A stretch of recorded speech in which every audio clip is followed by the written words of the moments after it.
and that'll be done pretty quickly. And then we, at some point, we're going to have to determine what we do. But they've never seen anything like it. When we hit Venezuela, that's a very strong military country. They have soldiers. If you've ever been there, they have a lot of soldiers walking around all over the place. Everyone's a soldier. Very military kind of a place. And there was a general, professional general, really good. And he said, we were all set for him. We knew there was a problem when we noticed at 1:00 in the morning, every 32 seconds, another airplane, a very fast plane, was coming off the deck of an aircraft carrier. That's actually the biggest aircraft carrier in the world. And every 32 seconds, boom, boom, boom. And it was 1:00 in the morning. So we said, okay, I think we're in trouble. But they were ready for us, Johnny. And we were ready. He said, we were ready. And then they hit us.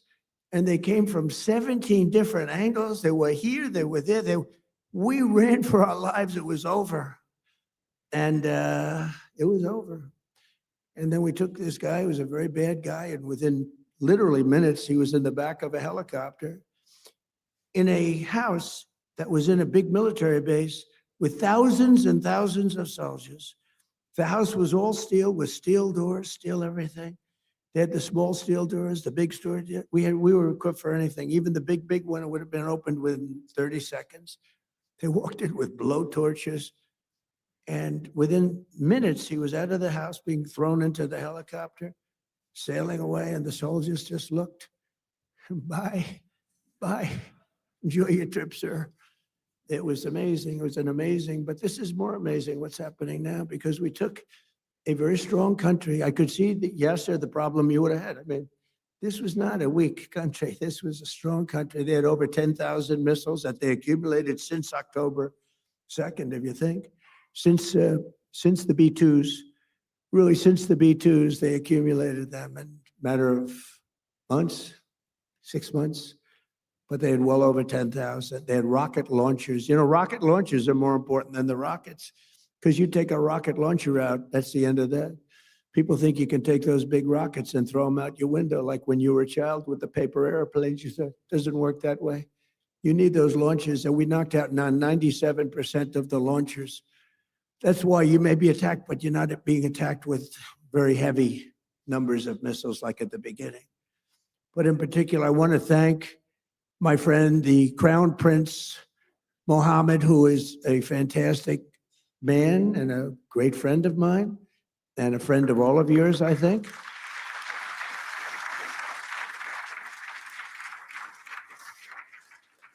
And he's a warrior. He's a warrior. He was not afraid of this country that, frankly, he should have been afraid of, because they're very powerful. I want to thank Tamim, because these three people have been unbelievable. Tamim, and then UAE, Mohammed. These are three great people. And they were under tremendous attack, unexpected attack. And they weren't thinking this was going to happen. Nobody was. And they turned against them and really became very powerfully aligned. And they were with us, but they weren't with us very obliquely. They were with us. But I think that I have to acknowledge for their bravery, because they were being hit pretty hard. All three of them, they were being hit pretty hard.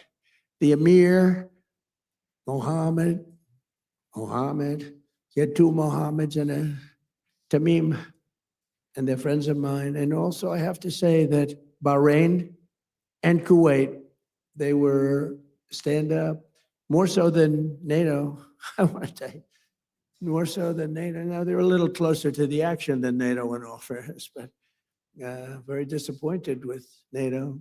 But I wasn't disappointed with our allies in the Middle East and others.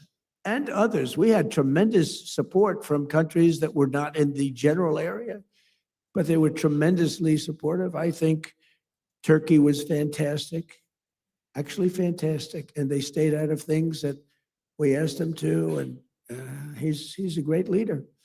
He's a great leader. And Indonesia was great. We had so many great. You learn who your friends are. Really do. You learn who your friends are.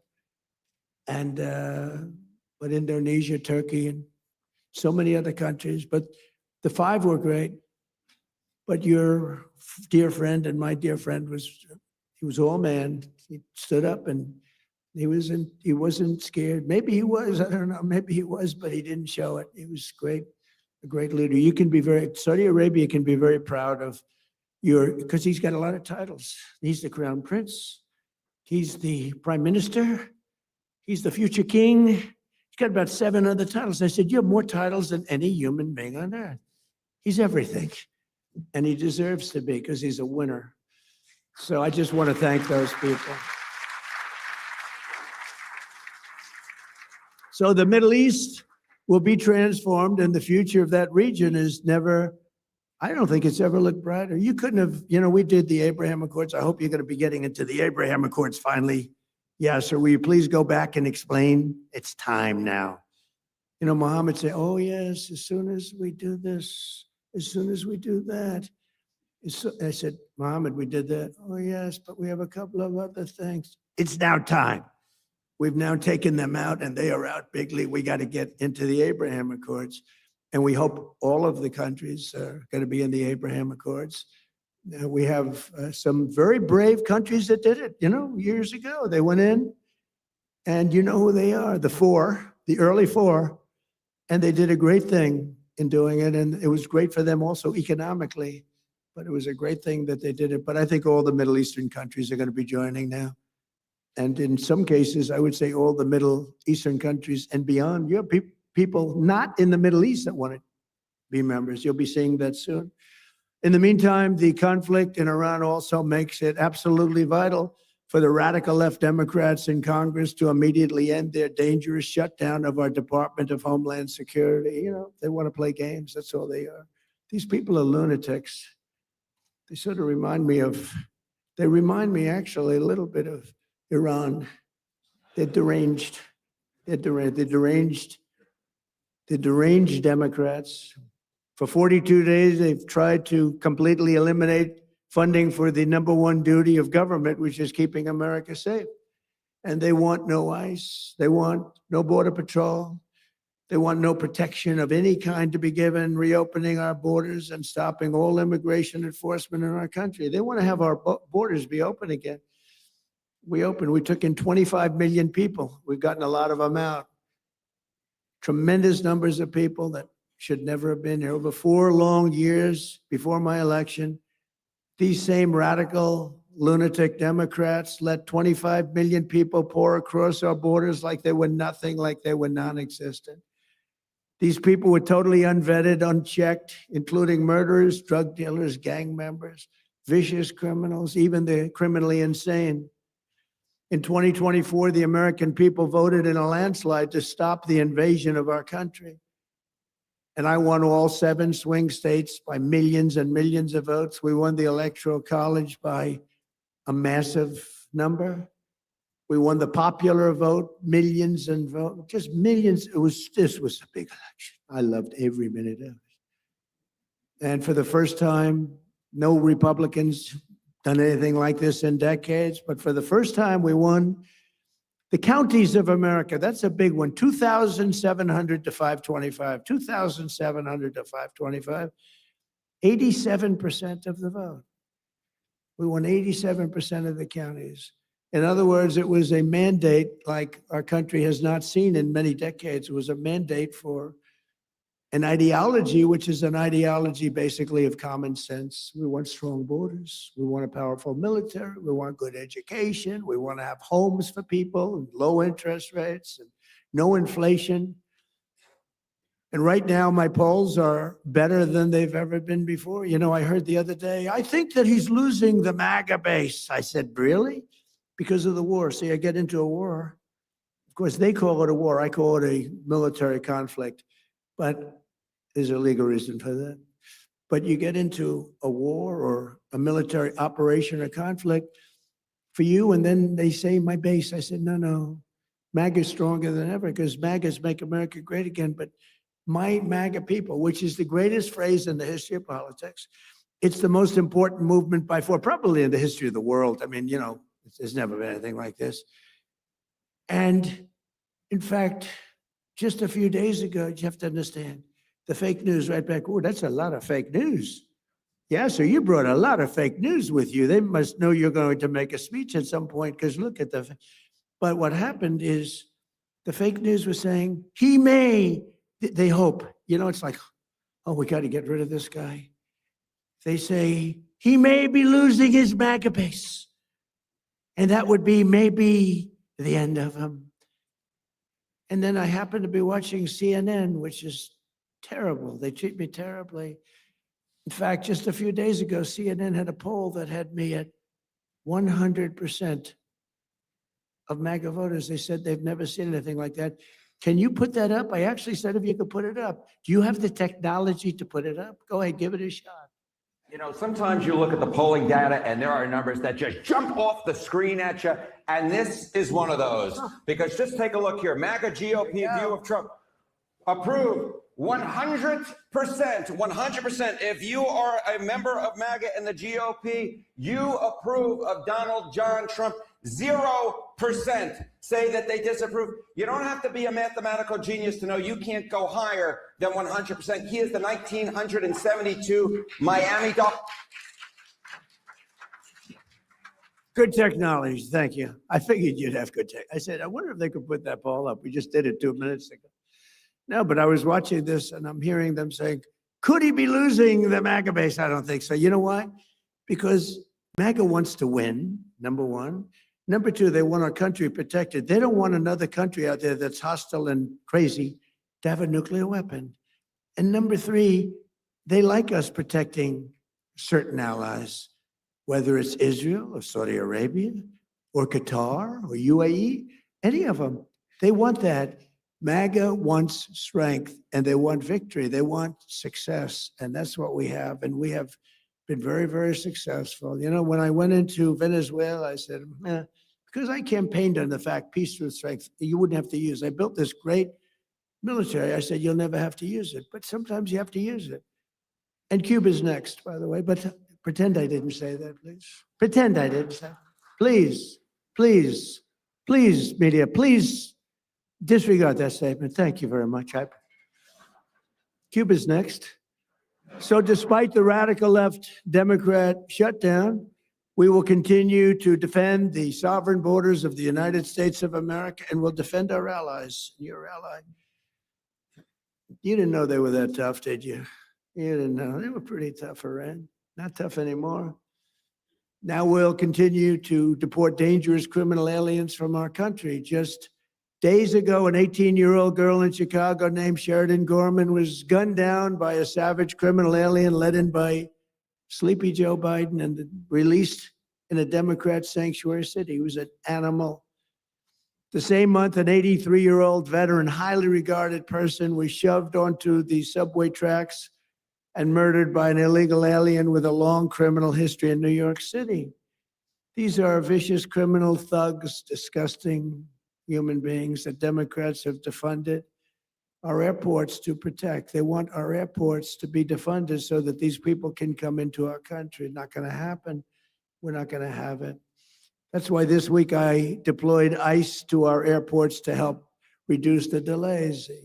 People there are doing a great job, but they didn't want to pay them. The Democrats didn't want to pay them. And a short time ago, I also ordered emergency funding to resume paying the TSA agents immediately. They're getting paid. Democrats must stop their dangerous and destructive shutdown and reopen the Department of Homeland Security without delay.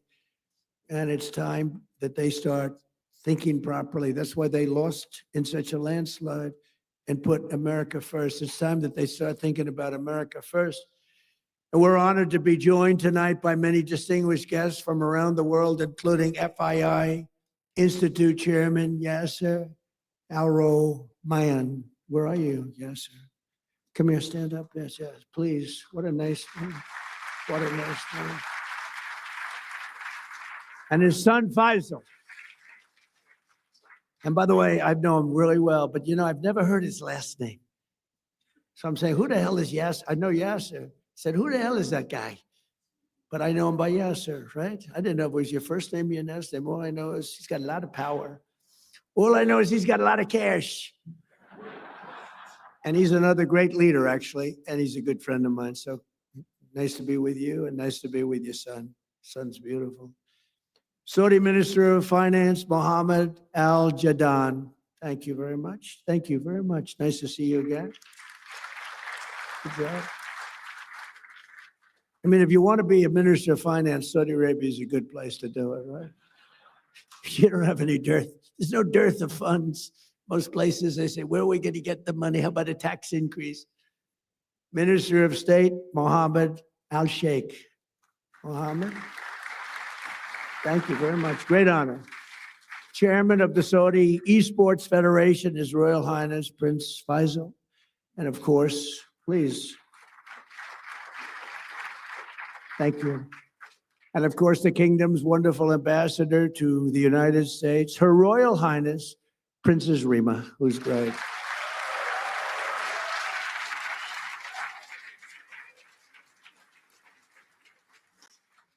She's great. Also, I want to thank the president of Sierra Leone, Julius Madabio. Madabio, I love that name. Thank you. Great honor to have you. And chairman of the FII Institute Executive Committee, Richard Attias. Thank you, Richard. As well as special envoy, I call him Henry Kissinger, who doesn't leak, because Henry is a big leaker. Richard Nixon would beat him. Henry, somebody's leaking on us. There's somebody leaking. Henry would say, we'll get to the bottom. It was Henry that was leaking. That wasn't good. So we have Henry Kissinger, better than Henry Kissinger, and he doesn't leak. Special envoy, Steve Witkoff. Thank you, Steve. Doing a great job. And he and Jared Kushner, they're like a team. And boy, I tell you, they're a good team. High IQ. It's a high IQ team. You want to find your high IQ people. Director of the Office of Science and Technology Policy, Michael Kratsios, a Greek individual. Where's Michael? He was at the Greek event. Hi, Michael. He was at the Greek event yesterday, so I know he's Greek. They asked me, please, sir, would you introduce Michael? CMS administrator, a phenomenal man, a brilliant man. You know, he had a show on television for like 20 years that was so great. I was on his show. He said, would you do me a favor? Would you go on my show? I said, yeah, I'll go on your show. It's a big show. It was very successful. And I went on his show, and he determined that I should lose weight. This is what I went through. He said, I think you should lose weight. I said, I don't need you saying that in front of millions of people. You don't have to tell me that. But he's a great guy, and I don't know how he ever got the job after that, but he's the most powerful man, actually. Medicine, him and Bobby. What a team. Bobby is great. He's great. Dr. Oz, you know that, Mehmet Oz. And they're coming up with things that are amazing, a little out of the box, but the out of the box guys are really finding things that are amazing. Autism, that's so important to us. We want to find out, why is it happening in such large numbers all over the world, but why is it happening in our country all over the world? And you're coming up with some pretty impressive studies and answers. A really good friend of mine, the president of FIFA, Gianni Infantino, and Johnny is great. You know, when I didn't get the Nobel Peace Prize, you got to understand, I don't care. Norway has lost so credible. I stopped 8 wars. I even stopped India and Pakistan. And they were going at it for a week. They had 9 planes already shot down. They were in a war. I stopped them. You know how I stopped them? I said, if you keep fighting, I'm going to put a 250% tariff on each one. No, you cannot do that. I said, I'm doing it. All right, we won't fight anymore. That's how I stopped them. I used tariffs to stop. You ever hear of anything like that? It was too much for them to bear. But they were going to be in a war. And the prime minister, actually a great guy, the prime minister of Pakistan said, President Trump saved 30 to 50 million people, 2 nuclear countries. What happened? And I figured, if I don't get the Nobel Prize for Peace, nobody will ever get it. I didn't get it. I'm not surprised. I didn't get it. And the person that got it was shocked. She's a wonderful woman, too, by the way. And she said, no, no, no, I don't deserve it. President Trump does. Nobody deserves it. Nobody ever does. I stopped 8 wars, Yasser. Do you know what that is? 8 wars. You didn't stop 8 wars. You started 8 wars, Yasser. I stopped 8 wars. But it was a little early because, in all fairness, it was for the year before, right? It was for 24. But still, you thought they would have made an exception. But they didn't do that. You watch what happens. But it was sort of amazing. So she was so nice, and she actually came to the White House and she presented me with her award. She's a wonderful woman. But stopping wars is, I think, is it's the best. I think I do it the best. I stopped wars that nobody thought. President Putin called me. He said, I can't believe you stopped this one and this one, which are impossible. Azerbaijan, it was an impossible war to stop. We stopped it. But we also have a man who's probably good at stopping wars. I know he's good at being a tough guy. He is a tough guy. He's been very tough on crime, and he's done a great job. Miami Mayor Francis Suarez is here someplace. Francis, hi. How are you? And we have our great son. He's got the best genes, I think, of any human being I've ever known. He's my son, Don Trump. Don. He's a great guy. And his fiance, Bettina. Good, Bettina, good. No, my son's got the greatest genes in history. I'm a big believer in genes, by the way, I will tell you. My daughter, Tiffany, and her husband, Michael. My beautiful daughter. Great. And they have a new child, the most beautiful guy we've seen, right? Blows us all away, right? He's great. Thank you for being here. And countless other business leaders. We have so many friends of mine here, so many business leaders, but we can't go on because we have a couple of moments more to discuss the world and the economy. Over the past 14 months, the Trump administration has achieved perhaps the most dramatic one-year turnaround of any nation in all of history. A short time ago, a man that we just discussed, the king, the future king of Saudi Arabia. And I also love the king of Saudi Arabia. What a man he is. When I was there, we bonded. He would grab me to get up. He was a little frail at the time, and this was a long time ago, and he's still doing well. And he'd grab my arm to get up when I was sitting next to him. And they said, that's the only time he's ever grabbed anybody. He would grab me all the time. And I said, I think he likes me. And he did like me, and he still likes me, and he's a great man, and say hello to him. He's a great guy with a great son. But a short time ago, we were together, and he looked at me, and he said, you know, it's amazing. 1 year ago, you were a dead country. Now you're the hottest country anywhere in the world. He didn't think this was going to happen. He didn't think he'd be kissing my ass. He really didn't. He thought he'd be just another American president that was a loser, where the country was going downhill. But now he has to be nice to me. You tell him he better be nice to me. He's got to be. But it was really something. He said, though, he said, you know, it's amazing, President, because he's a very smart, but a regular kind of a guy. He said, you know, it's amazing, President. A year ago, in that case, it was a year and a half. It was 6 months ago. But a year ago, you were a dead country. Now you're literally the hottest country anywhere in the world. And that was before we beat the hell out of Iran. You know, now I think he's got to say even better. I think we have to up it. But he's fantastic. And everything we do, we're working to make America the #1 place on earth to do business. We passed the largest tax cuts in American history, including no tax on tips, no tax on overtime, no tax on Social Security for our great seniors. We provided 100% expensing and bonus depreciation so that anyone who wants to build a factory can deduct the entire cost of equipment and the entire factory in the first year. That used to take 38 years to do. You'd take it little drips. Now it's done.